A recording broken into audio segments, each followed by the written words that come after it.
That's just crazy talk, Al. Al? Al? We should go to the sheriff or call the FBI? Damn it, Barry, they'll kill her! This is not a goddamn debate, Barry.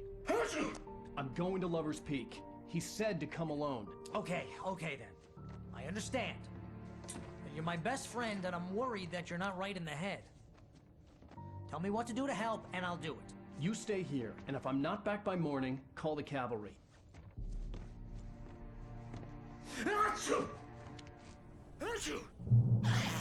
Just be careful with the natives, Al. These yokels are dangerous. Everybody hates a tourist, or it'll be deliverance all over again. Bless you. Oh, this place is trying to kill me. I'll bet there's mold in here, spores, poison ivy, God knows what. This is so not worth a 15% commission.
Hold down the fort.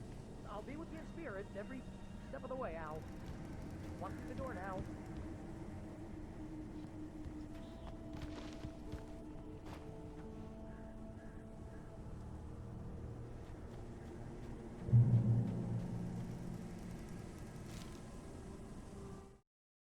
Barry had never gotten along with Alice, but he knew Alan loved her with an almost frightening intensity. And now something had happened to Alice. And here was Al armed with a gun and saying things people got put in padded cells for. It was as if his friend had experienced a massive psychotic episode and was now totally disconnected from reality. It scared the shit out of Barry.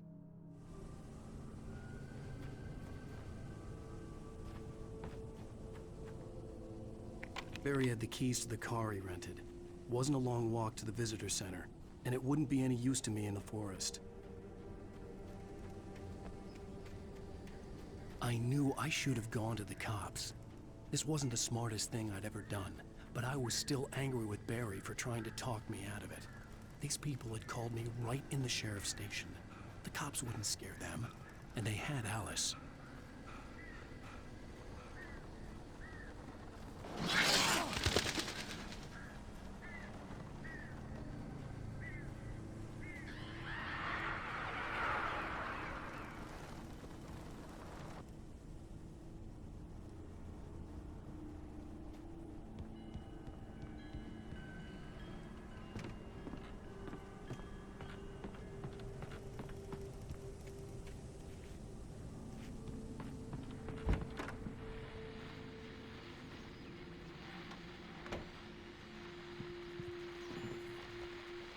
Welcome back to the show, folks. As promised, our very own Dr. Nelson has just parked his rear end in the studio. Doc, what's your Deerfest plan like?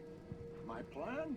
You make it sound a lot more organized than I ever seem to manage.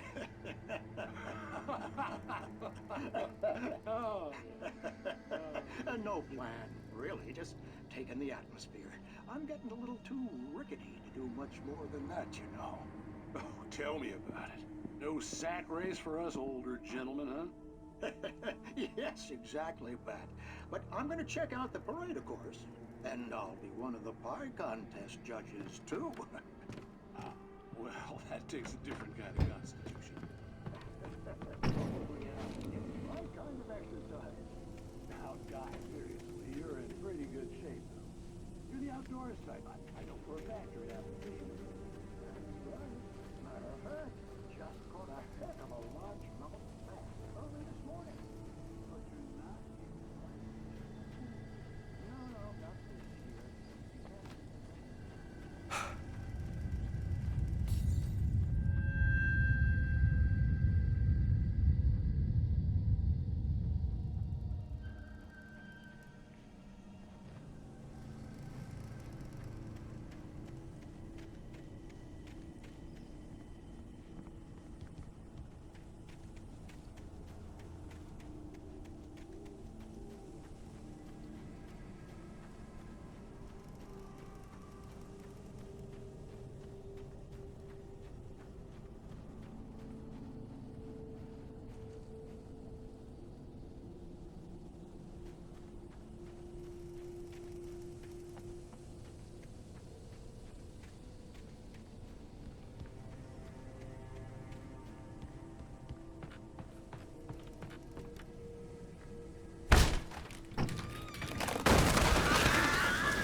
Crime and punishment.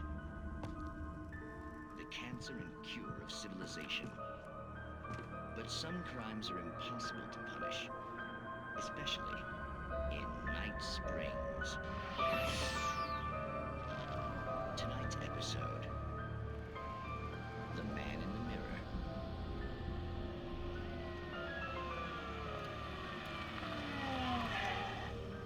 He's inside, Agent. He's a weird one. So, you're confessing to killing that guy, huh? Why? Had it coming? Yeah, but why would you do that? I mean, you're a nice guy. Normal. Took a kid to a soccer game. So how come at the game, you pick a guy and, quoting from the arresting officer's report here, assault the victim's head area repeatedly with the weapon of choice being a pair of bare fists? Wow, that sentence really flows, huh? Maybe you're not the literary type. Okay, so you mess him up. But why? Who was that guy? We couldn't ID him. Why would a guy like you do him like that? I didn't like his face? Well, you must have hated it, because you really went to town there. I mean, there's no way to tell what he looked like. No ID on him either. That must be difficult. But then we ran the fingerprints. Got a match. Your prints. Identical. Huh, how about that? Your son said you were wearing a white shirt when you took him to the game. The white shirt is on the dead guy. It's plenty red now. You won't get away with this. Do you really think that's in any way relevant to me? I had plenty of time to talk to my boy before the cops arrived, you know? He won't stop screaming, am I right? You think he's ever gonna be okay? I left my mark. Believe me.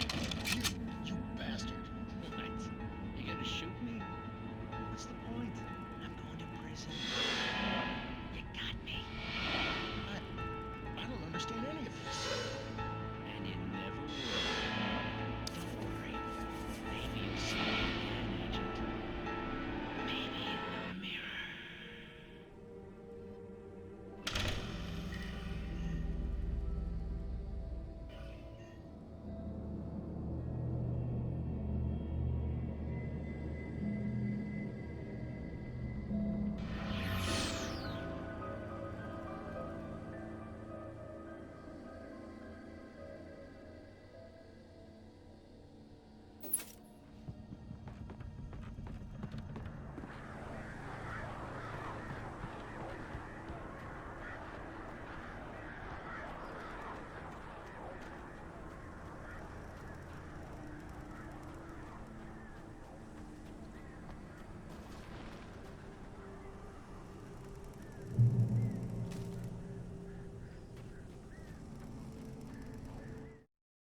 The air in the visitor center was heavy with an awful smell. as if some rotten drowned thing had crawled up from its grave. Rusty kept coughing blood. My eyes were drawn to the twisted shape of his broken leg. The attack had been vicious. Max whined in his cage. Rusty's eyes were wild with fear and terror. He gasped.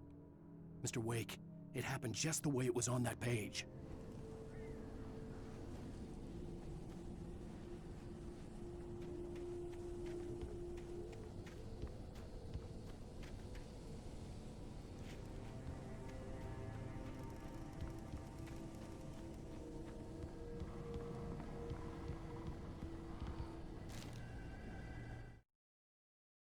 Rose knew that Rusty was in love with her, and she liked him too. She liked him a lot. He taught her to dance, and life had certainly taught her the value of a man who was gentle. He treated her well, made her smile, made her feel good. But Rusty wasn't the prince of her dreams, and that tended to underline the unbearable truth. She was no closer to that Hollywood magic than he was.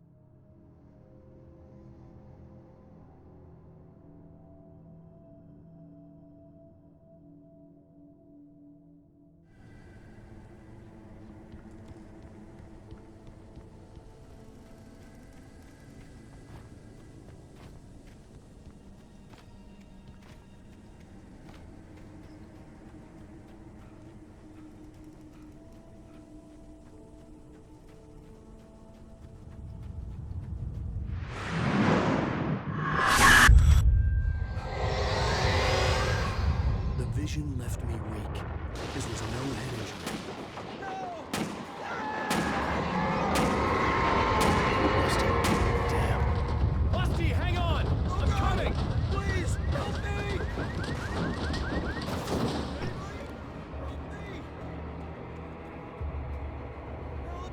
Help me! Can you hear me? Anyone! Please help! Hello? Back here. I'm back here. Hey, please. Mr. Wake? Oh, hell. It happened just the way it was on that page. I found. Came true. It knew. So dark. It'll come back for me. You must. The lights. In the office. I have the key. Okay, Rusty.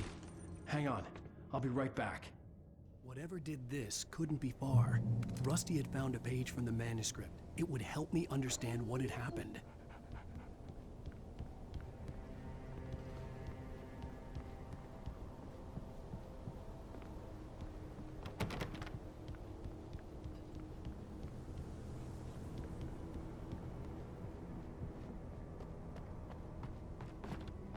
The only way to make sure that Rusty was safe was to get the power running and the lights back on.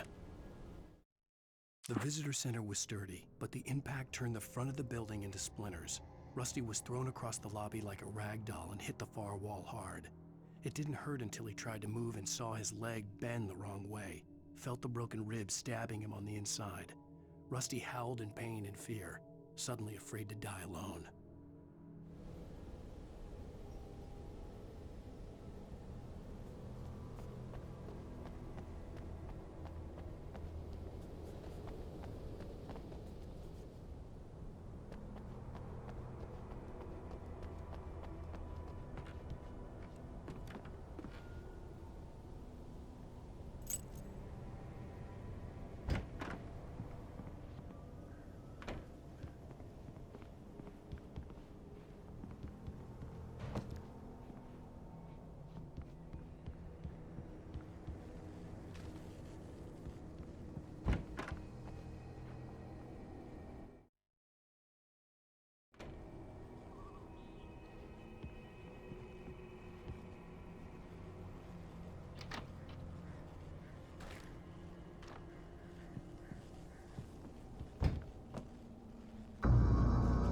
Was too late.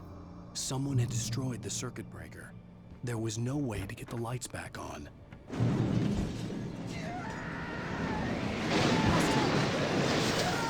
The ground was covered with oily patches that looked like liquid death.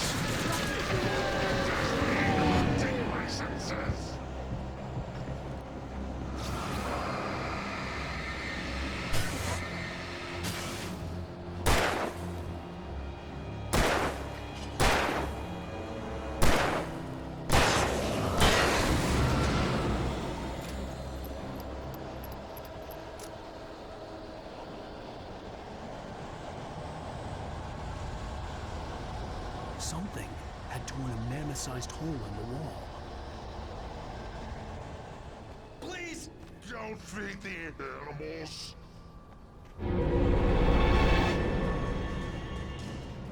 Fishing! For those visitors who purchase a park Fishing. license! Obey! Operator's instructions! Rusty, no! Never! No approach closer than 100 yards. To bears and wolves, never approach any other Wildlife closer than 25 yards. pets must be leashed. At all times. Never leave your pet. Unattended. It is or historical artifacts from the park.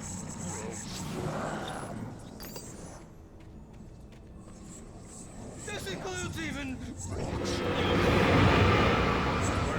simple berries.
What the hell was that?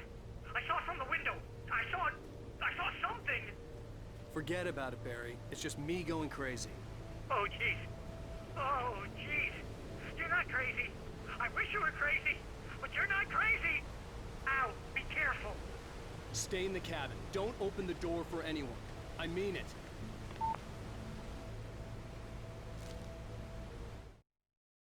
In that last instant of consciousness, Rusty thought about Rose.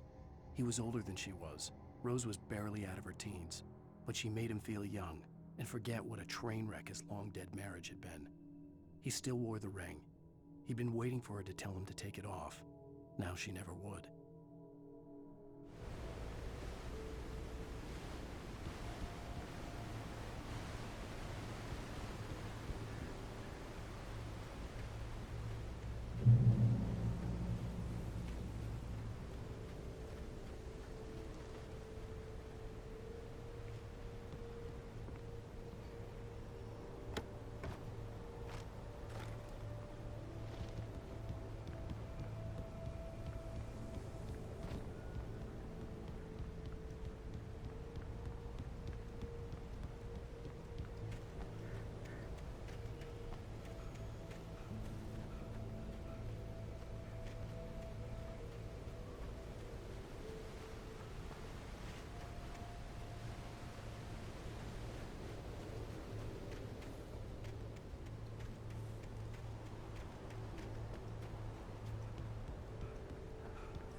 Lover's Peak was at the far end of the nature trail.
Nobody in Bright Falls seemed to know where Al was, but Rose, the waitress at the diner, had seen him. From what Barry could tell, Al pretty much fell off the face of the earth when he left the diner. Rose was just the kind of fan that Al hated, but she really tried to help. She was smart too, knew a lot about what was going on in the town, knew a lot about Al, even knew who Barry was. Barry liked her. That was no big surprise. When it came to women, Barry and Al rarely saw eye to eye.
I turned the corner, afraid of what the flashlight's beam might reveal. Suddenly, a roughly painted symbol of a torch glowed in the light. Behind it, hidden by a rock, sat a battered metal trunk. It was here for a reason, packed with supplies, batteries, flares, ammo, things you need to make it through the darkness of the night. Something left behind by someone who knew what I knew, and more.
At the last instant, I changed direction and threw myself down. The axe splintered the trunk of a tree. I stumbled into the pool of bright light. My lungs burned. I was too exhausted to move. I tensed as I waited for the killing blow, but it never came. I raised my head. Nothing moved in the darkness beyond.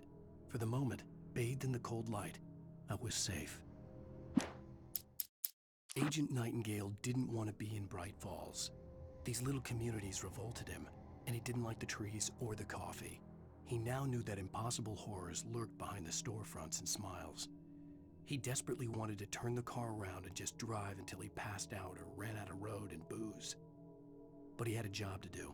He had a rider to catch, at any cost.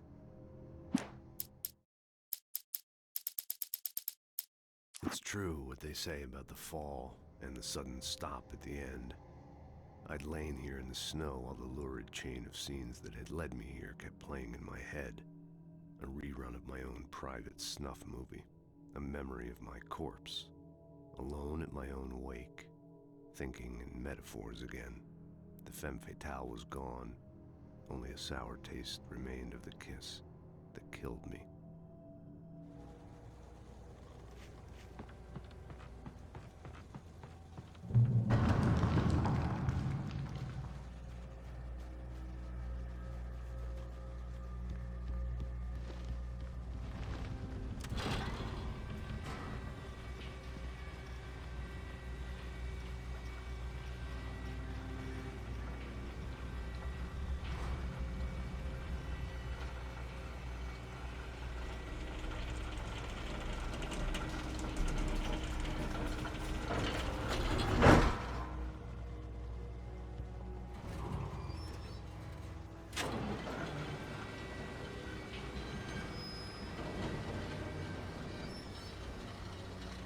Shit.